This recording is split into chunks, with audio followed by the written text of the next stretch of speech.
"Daddy, the girl in the trunk is asking you to let her out," said our 4-year-old daughter from the backseat during a family drive. My husband's face went pale as he glanced at her through the rearview mirror, clearly alarmed. Whether he was pretending not to understand or genuinely confused, his frightened expression was unmistakable. "That's a scary thing to say, Sophia. You shouldn't make up stories like that," he replied, attempting to dismiss her words. From the passenger seat, I shot him a sharp glare. "Should we stop at the rest area?" I suggested, my voice laced with suspicion. We'd been married for 5 years, and I'd always supported him through his demanding work schedule. But now, our daughter's unsettling remark threatened to expose a hidden truth. "I am Charlotte Clark. I married my husband Freddie when I was 27, and he is 4 years my senior. The following year, our daughter Sophia was born, and she has grown up to be a healthy, lively 4-year-old. Our family life was busy but filled with happiness. How about going to the zoo next Sunday?" Freddie suggested brightly. "Yay, I want to see the giraffes," Sophia exclaimed. Their cheerful exchange brought a smile to my face. Freddie had always been kind and attentive since we started dating, a quality that hadn't changed even after we got married and Sophia came along.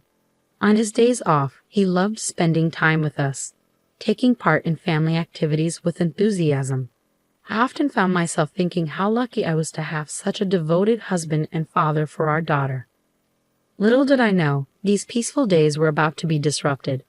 One day, Freddie returned home looking weary and dejected. "I've been transferred to a different department," he sighed. "It's company policy. They want me to gain experience in various roles."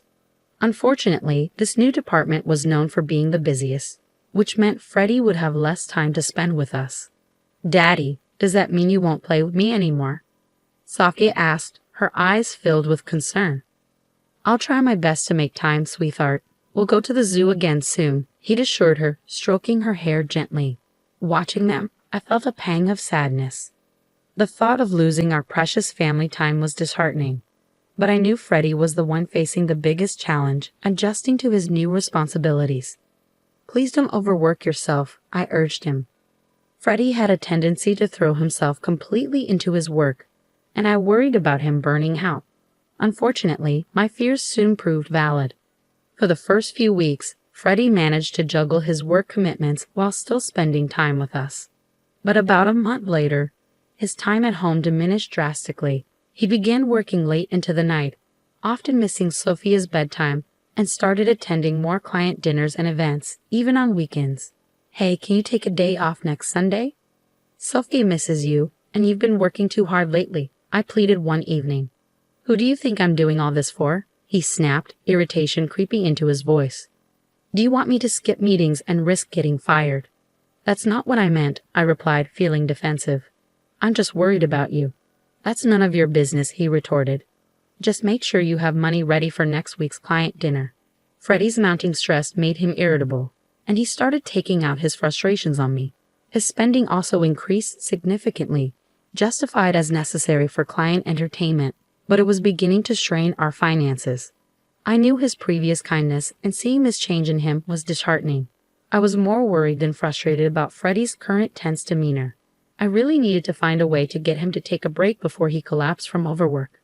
6 months had passed since his transfer, and my husband had reached a point where he was coming home mostly just to sleep. Sophia, feeling lonely because she rarely saw him, started wearing a sad expression more often. I knew things couldn't go on like this, so I began searching for a way to get him to take a break. However, as if to thwart my efforts, more bad things kept happening. My mother, who had been suffering from an illness for several years, suddenly passed away in the hospital. "No, Mom," I cried. My father had passed away when I was young, and my mother was my only surviving parent. I didn't even get to have a proper conversation with her before she passed away. When I heard the news at home, I was so shocked I couldn't move for a while. Yet Freddie's response to the news was unbelievably cold. "Do I have to go to the funeral too?" he asked indifferently. His attitude shocked me, and I widened my eyes in disbelief. While Freddie's relationship with my mother may have been somewhat distant, she was still family. Despite this, he showed no sadness or comfort, merely complaining about having to attend the funeral. "What are you saying?" "Of course you have to. It's a family funeral," I exclaimed. "Don't get mad at me." "Oh, why does this have to happen now?" I had plans, he retorted. Despite my reprimand, Freddie showed no signs of remorse. I was left in shock. In the past, he would have surely comforted me, perhaps rubbing my back and grieving with me. But now, as he sighed in dissatisfaction, he seemed nothing like the person I once promised a future with. Naturally, he didn't help with any preparations for my mother's funeral, so I arranged everything alone. On the day of the service, my husband remained sullenly silent. "It's over now, right? I'm heading home first," he said after the funeral ended. Freddie didn't help with any cleanup and quickly went home. I was initially confused by his actions, but by then I had lost the energy to be angry. I was simply bewildered and disappointed in him. No matter how busy and stressed from work he may be, his behavior at the funeral was unacceptable. When did my husband become such a cold person? "Mom, Sophia will help you," said my daughter, trying to comfort me despite the frustration with him. I finished cleaning up with my daughter by my side, and before heading home, I decided to stop by my parents' house for a short while. It wasn't far from where we lived, and I wanted to reminisce about my mother after saying my final goodbye. Though the decision was led by my heart, it felt right. When I arrived at my parents' house, burdened by grief, I discovered something shocking. "Mom, wait a moment," Sophia suddenly exclaimed as soon as we entered the house. Her expression changed and she dashed straight into the back room. Although I had taken her to visit my mother's place several times before, I had never seen her behave like this. Hurrying to follow her, I found Sophia opening the second drawer from the bottom of the dresser, as if drawn to it by some unseen force. "Mom, Grandma wants you to have this," Sophia said. I looked at the old hand mirror she was holding and caught my breath. The mirror had always been precious to my mother. She had treasured it so much that even I rarely saw her use it, and I didn't even know where she kept it. There was no way Sophia could have known about the existence of this hand mirror. "How did you know it was here?" I asked, astonished. "And what do you mean Grandma wanted me to have it?" "When Grandma was sleeping earlier, she told me that you were sad and asked me to give this to you," she answered innocently. I couldn't hide my surprise. I didn't think it was a coincidence, so I decided to ask Sophia some questions about things she couldn't possibly know, like tomorrow's dinner menu, what I was thinking about, and even thoughts I had during the funeral. To my astonishment, she answered every question accurately. I wasn't sure how long she had had it, but it seemed my daughter possessed a mysterious ability to know what people were thinking. "Wow, that's amazing, Sophia. You know everything," I said, stroking her head and feeling bewildered. I had always thought mysterious abilities were just fantasy, but I never imagined she actually had such a gift. Sophia put her hand on her hip and showed a proud look on her face. "That's right. Sophia knows about Dad, too." "What do you mean?" I asked. What she told me was incredible and unforgivable. A few weeks after my mother's funeral, I casually mentioned my plans to Freddie one morning as he was about to leave for work. "By the way, I'm visiting my friend with Sophia next Sunday." Freddie abruptly stopped and frowned, looking genuinely troubled. "Really? Oh no, I'm off that day. That's too bad." Feeling the artificiality in his voice, I smiled quietly to myself. Now that I knew the truth, I realized there was no love left for Freddie inside me. On that Sunday, I left home with Sophia, killed about an hour, and then returned. "Dad, he's over there," Sophia said, pointing toward the garage. Taking a deep breath, I headed towards the garage with the shutter still down and lightly knocked on it. "Freddie, I know you're in there. Open it," I called out. "Charlotte, I thought you and Sophia had plans," he replied, sounding flustered. "They're canceled. If you're going somewhere, we want to come with you," I said firmly. He hesitated, reluctant to open the shutter. I had a pretty good idea of what was going on inside, but I decided to stay quiet and just observe. "Sophia wants to go for a drive too," I added. Unable to resist her hopeful voice, Freddie had no choice but to agree. A few minutes later, he reluctantly opened the garage, and we started our drive together. Sitting in the passenger seat, I looked at Freddie's profile as he drove and solidified my final decision. Our marriage had been enjoyable and happy, but I also understood that those days would never return. "Hey, did you know Sophia has a special power?" I asked. As we merged onto the highway, I finally brought it up. My husband furrowed his brows in confusion at my sudden confession. "Huh? What's that supposed to mean?" "That's a silly joke," he laughed dismissively. "Daddy, the girl in the trunk, is asking you to let her out." our daughter confidently called from the back seat. I did miss the moment Freddie's face stiffened. Whether he intended to play dumb or not, his face, still pale, showed a frightened expression as he glanced at our daughter through the rearview mirror. What a scary thing to say. You shouldn't tell such lies. But it's true. Then should we pull over at the rest area? I suggested on behalf of Sophia, who was hanging her head. Freddie immediately looked at me startled. Huh? We don't need to do that. It's just a kid's joke. Sophia has a mysterious power, you know. Besides, it's hot today. It could be dangerous if someone's really in there. He must have realized what I said made sense. Flinching and stiffening, he headed towards the rest area with a contorted expression on his face. Upon arrival, we left Sophia in the air-conditioned car and went outside to check the trunk. I don't think there's anything in there. Come on, quickly, I said to my hesitant husband. Realizing he couldn't escape anymore, he nervously opened the trunk, breaking into a cold sweat. In the next moment, someone jumped out. I knew you were cheating. The young woman's face was flushed red from the heat.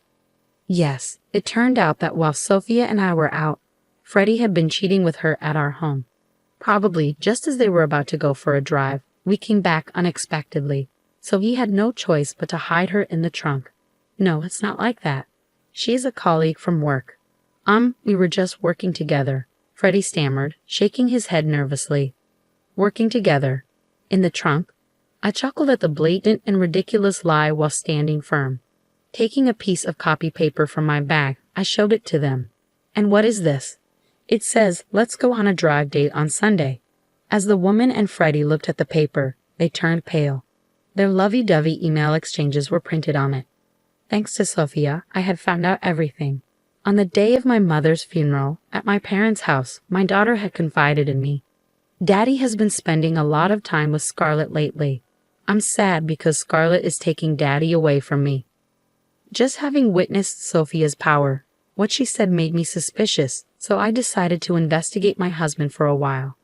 Sure enough, I found undeniable evidence of his affair on his phone. I told you that fake plan because I wanted to punish you. It's a shame it turned into this kind of drive.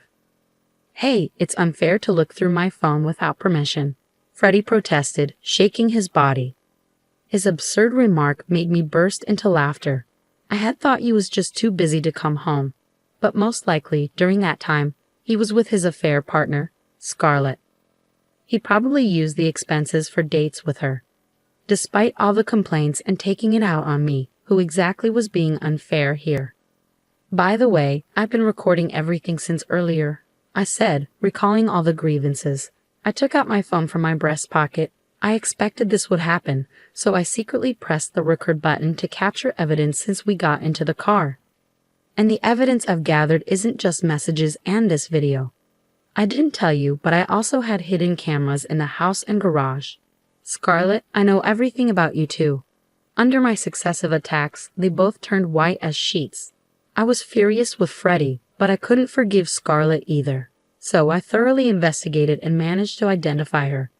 She was a 25-year-old new employee who had become his colleague in the new department. From reading the messages, it seemed she was aware of my existence yet still engaged in the affair, making her equally guilty. Oh, sorry, Charlotte, Freddie whimpered, probably not expecting to be cornered so perfectly. Feeling disdain for Freddie as he pleaded in a voice I had never heard before, I glared at both of them with all my anger. I won't forgive either of you. Prepare yourselves for alimony. Upon hearing my firm words, perhaps realizing their fate, both of them collapsed to their knees. Afterwards, I divorced Freddie. The fact that I had recorded the scene and gathered all the evidence paid off, and they were ordered to pay $300,000 in compensation. I was also able to claim $500 a month in child support from my husband. Their misfortune didn't end there. I heard their affair spread throughout the entire company since they worked in the same department, making things awkward. Eventually, they broke up. They were both looked at with disapproval by their colleagues and eventually had no choice but to resign. Now, it seems they ended up on the street with the burden of the compensation payments. Meanwhile, I am now enjoying peaceful days with Sophia. I'll continue to give lots of love to my daughter, who has a wonderful power, so that she can live happily in the